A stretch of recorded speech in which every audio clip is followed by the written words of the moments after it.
अस्सलाम वालेकुम। आज हम लोग स्टार्ट करने जा रहे हैं अपना चैप्टर नंबर 5। इसके अंदर हम लोग बात करेंगे डाइपोल इंट्रैक्शंस की। उसमें हम लोग बाद में लर्नर डिस्पर्जन फोर्सेस को देख रहे होंगे और उसके बाद हम देखेंगे एनर्जेटिक्स और फेज चेंजेस को। ठीक हो गया जी। और यहाँ पे हम लोग बात कर लेते हैं पहले डाइपोल इंट्रैक्शंस की। वो हमारे पास क्या होता है, यहाँ पर आप लोग देख रहे हैं हमारे पास HCl है। ठीक है, यहाँ पे हमारे पास HCl का बॉन्ड बना हुआ है और यहाँ पे भी HCl का बॉन्ड बना हुआ है। और यहाँ पे ये कुछ डॉटेड लाइन है। इसको डॉटेड लाइन हमें क्या शो करिए, हमें शो करिए इंटरमोलिकुलर अट्रैक्शंस को। ठीक है, और ये हमारे पास क्या होती है, वीक होती हैं। हमारे पास H जो है, और ये किस तरह से बनती है, ये देखें H जो है हमारे पास पार्शियल पॉजिटिव है और जो Cl है वो हमारे पास पार्शियल नेगेटिव है। और सेम एज इट इज़ यहाँ पे है। इनके दरमियान ये वाला जो बॉन्ड होता है ये हमारे पास स्ट्रॉन्ग बॉन्ड होता है। ठीक है, जबकि यहाँ पे जो Cl पार्शियल नेगेटिव है ये पार्शियल पॉजिटिव H को अपनी तरफ अट्रैक्ट कर रहा है। और ये जो उनकी अट्रैक्शन है इसको कहते हैं इंटरमोलिकुलर अट्रैक्शन, और ये वीक होती है। अगर हम इसमें इसकी डिफरेंस की बात करते हैं तो ये हमारे पास 2.1 आ गया और ये 3.2 आ गया। और अगर तो ये इनका हम इन दोनों को माइनस करते हैं और अगर हमारे पास 0.5 से इंक्रीज़ कर जाता है तो वो हमारे पास पोलर बॉन्ड बन जाएगा। ठीक है, ये हमारे पास स्ट्रॉन्ग बॉन्ड होते हैं और इसको हम कोवलेंट बॉन्ड भी कह देते हैं। ठीक हो गया। और ये जो हम लोगों को डाइपोल इंट्रैक्शंस होती हैं इसके लिए हमें 2 पोल्स की रिक्वायर होते हैं, जिस तरह के हम लोग यहाँ पे देख सकते हैं। अगर हम लोग इसको हाइड कर देते हैं यहाँ पे तो ये बिल्कुल भी डाइपोल इंट्रैक्शंस नहीं कहलाएंगे। ठीक हो गया। इसके लिए हमें 2 बॉन्ड्स चाहिए होते हैं, 2 पोल्स चाहिए होते हैं। ठीक है, उसके बाद हम लंडन डिस्पर्जन फोर्सेस की बात करते हैं। यहाँ पे हमारे पास एक साइंटिस्ट था जिसका नाम फ्रिट्ज लंडन था। फ्रिट्ज लंडन की उसके नाम की वजह से इसको लंडन डिस्पर्जन फोर्सेस कहा जाता है, क्योंकि उसी ने इसको इंट्रोड्यूस कराया था। उसके बाद बेसिकली लंडन डिस्पर्जन फोर्सेस क्या होती है, ये हमारे पास weakest intermolecular forces of attraction होती है, जिसका हम लोगों ने यहाँ पे बात की थी। ये वाली डॉटेड लाइन जो है ये हमारे पास लंडन डिस्पर्जन फोर्सेस भी हम लोग इसको बोल देते हैं। यानी कि मतलब ये वाली जो है ये इंटरमोलिकुलर फोर्सेस ऑफ अट्रैक्शन ये तो वीक होती है, लंडन डिस्पर्जन फोर्सेस उससे भी ज़्यादा वीकेस्ट होती हैं। और यहाँ पे हम लोगों ने बात की थी कि अगर इनका डिफरेंस जो है वो हमारे पास 0.5 से इंक्रीज़ कर जाएगा तो ये हमारे पास पोलर बॉन्ड होंगे। और ये वाली जो फोर्सेस होती हैं ये हमेशा नॉन पोलर मॉलिक्यूल्स के दरमियान में बनती हैं। इसके लिए एग्जांपल में हम लोग देख लेते हैं। हमारे पास यहाँ पे N2 की एग्जांपल है। ठीक है, इसको हम लोगों ने गैस से लिक्विड में कन्वर्ट करना है तो ये हमारे लिक्विड में कन्वर्ट कर लेते हैं। ठीक है जी। उसके बाद यहाँ पे इसके दरमियान ट्रिपल बॉन्ड्स हैं और ये नॉन पोलर मॉलिक्यूल आ गया। उसके बाद ये जो हमारे पास लंडन डिस्पर्जन फोर्सेस होती हैं ये हमारे पास इंस्टेंटेनियस डाइपोल होता है। इंस्टेंटेनियस डाइपोल का क्या मतलब है कि ये कुछ लम्हों में के लिए हमारे पास आता है और उसके बाद ये फ़ौरन से वैनिश क्विकली उसी वक्त गायब हो जाता है। इसको हम लोग इंड्यूस्ड डाइपोल फोर्सेस भी कहते हैं। अब ये होता क्या है, बेसिकली ये हमारे पास न्यूक्लियस है और ये इसके इर्द गिर्द 2 इलेक्ट्रॉन जो है रिवॉल्व करते हैं आपको नज़र आ रहे हैं। ठीक हो गया।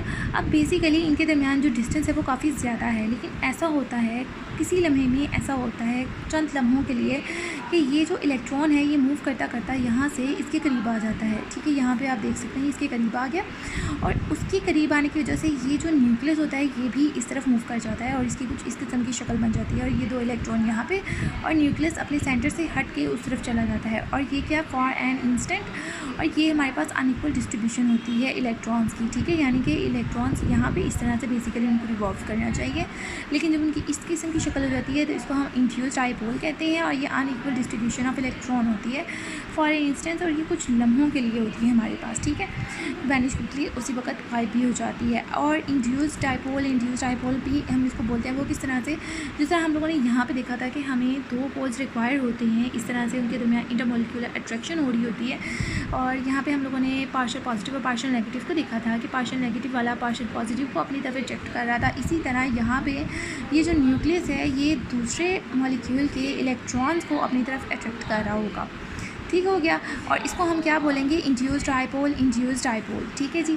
उसके बाद हम यहाँ पे बात कर लेते हैं एनर्जेटिक्स ऑफ फेज चेंजेस की बात कर लेते हैं। तो इसके अंदर हमारे पास क्या होता है, यहाँ पे ये एनर्जी हमें रिक्वायर्ड होती है, फिज़िकल एनर्जी जो है वो हमें रिक्वायर होती है। किस वजह से, हम लोगों ने अगर कोई फिज़िकल चेंज करना है या कोई केमिकल चेंज लाना है तो उसके लिए हमें एनर्जी रिक्वायर होगी।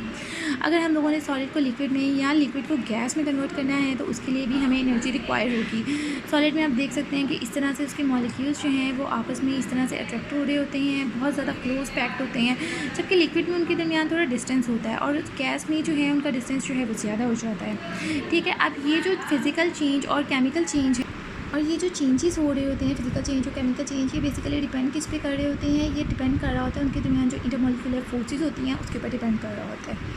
ठीक हो गया। इसके लिए हम लोग ये कह लेते हैं कि इसमें जो प्रेशर है वो 1 atm होता है और वो कांस्टेंट होता है। ठीक है, और उसके बाद हम इसके अंदर एनर्जी चेंज की बात कर लेते हैं, जिसको हम एनर्जी चेंज को हम डेल्टा एच से रिप्रेजेंट कर देते हैं, एथैल्पी बोलते हैं हम इसको। उसके बाद इसके अंदर हम बात करते हैं हीट ऑफ फ्यूजन की। हीट ऑफ फ्यूजन हमारे पास क्या होता है? बेसिकली हीट ऑफ फ्यूजन हमारे पास होता है, हाँ जी, तो जो हीट ऑफ फ्यूजन होता है वो हमारे पास होता है कि जब हम लोगों ने एक सॉलिड को लिक्विड में कन्वर्ट करना होता है, सॉलिड को लिक्विड में कन्वर्ट करने के लिए जो हमें एनर्जी रिक्वायर होती है उसको हम हीट ऑफ फ्यूजन बोलते हैं।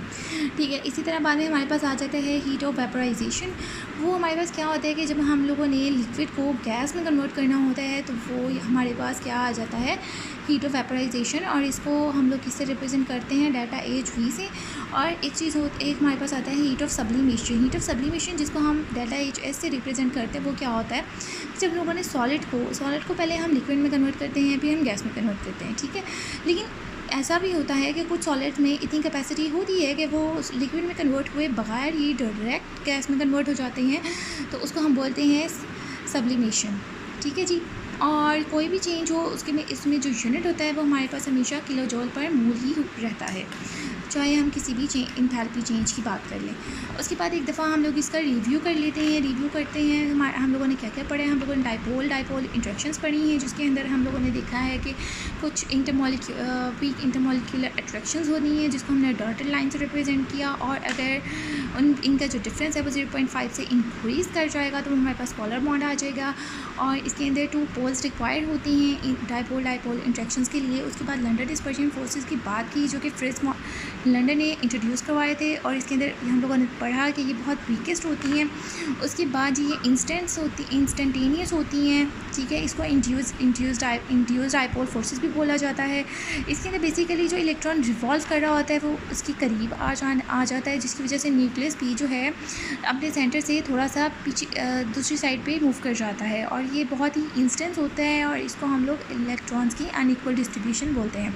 और ये बहुत जल्दी वैनिश भी हो जाता है, और इस तरह से एक न्यूक्लियस दूसरे के इलेक्ट्रॉन्स को भी अपनी तरफ वीक इंटरमॉलिक्यूलर फोर्सेस की तहत जो है अपने पास अट्रैक्ट कर सकता है। इसको हम बोलेंगे इंड्यूस्ड डाइपोल फोर्सेस। ठीक हो गया। उसके बाद ही हम लोगों ने यहाँ बात की एनर्जेटिक्स ऑफ फेज चेंजेस की, जिसके अंदर हम लोगों ने यहाँ पे बेसिकली हम लोगों ने पढ़ा क्या है? हम लोगों ने इथैल्पीज़ पढ़ी हैं। ठीक है, इथैल्पीज़ पढ़ी हैं हम लोगों ने, जिसके अंदर हम लोगों ने हीट ऑफ फ्यूजन को देखा, और उसके बाद हम लोगों ने हीट ऑफ वेपराइजेशन को देखा, और हम लोगों ने हीट ऑफ सब्लिमेशन को देखा, और हम लोगों ने देखा कि इनका किलो जॉल पर मोल यूनिट होता है। ठीक है, तो बेसिकली हम लोगों ने ये देखा, और ये सब डिपेंड किस पे कर रही होती है? डिपेंड कर रही होती है उनके दरमियान इंटरमॉलिक्यूलर फोर्सेस पे। अगर तो उनके दरमियान इंटरमॉलिक्यूलर फोर्सेस जो हैं वो स्ट्रॉन्ग होंगी तो उनको गैस में कन्वर्ट करने के लिए ज़्यादा एनर्जी रिक्वायर होगी, उनको लिक्विड में कन्वर्ट करने के लिए ज़्यादा एनर्जी रिक्वायर होगी। ये सब किस पे डिपेंड कर रहा होता है? इंटरमॉलिक्यूलर फोर्सेस के ऊपर डिपेंड कर रहा होता है। कोई भी क्वेश्चन हो तो आप पूछ सकते हैं। मिलते हैं अगले लेक्चर के साथ, तब तक के लिए अल्लाह हाफ़िज़।